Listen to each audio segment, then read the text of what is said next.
Okay, so the Yankees have signed another outfielder. It's been 2 hours since they were the last one. And again, it looks as if they're building just a whole group of players on minor league deals. And this guy's on a minor league deal with an invitation to spring training in the event that they can't swing a trade for somebody big. And there's, I mean, and I it's crazy because I said this. If they signed Judge to $40 million per year, that they were going to make the excuse that they weren't going to be able to spend. We have said this 100 times, and it's exactly what's happening.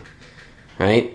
They signed Judge, and they brought in Rodon, which is fantastic, but at some point they were going to be like, okay, the purse strings, we can't go any further. Even they're $3 million under the Steve Cohen threshold at $293. They're $290 now, and any big move at this point, even if it's a trade, they'll probably be absorbing salary, so we'll have to shed some contracts in order to stay under this threshold. So it looks like they're building depth pieces and bringing in depth pieces for the outfield to see if somebody strikes lightning in the bottom. Now, Billy McKinney is the guy right now, former Yankee top prospect.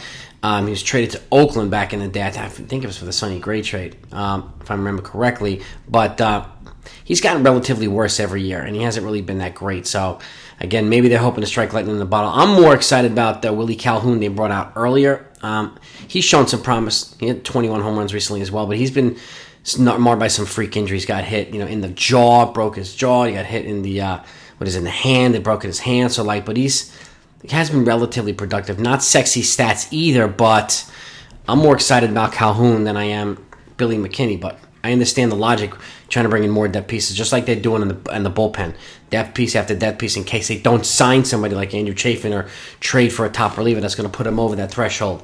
Because that's going to be their modus operandi now. That's going to be their excuse. You can't get this guy, can't get that way. This guy because it's going over the threshold.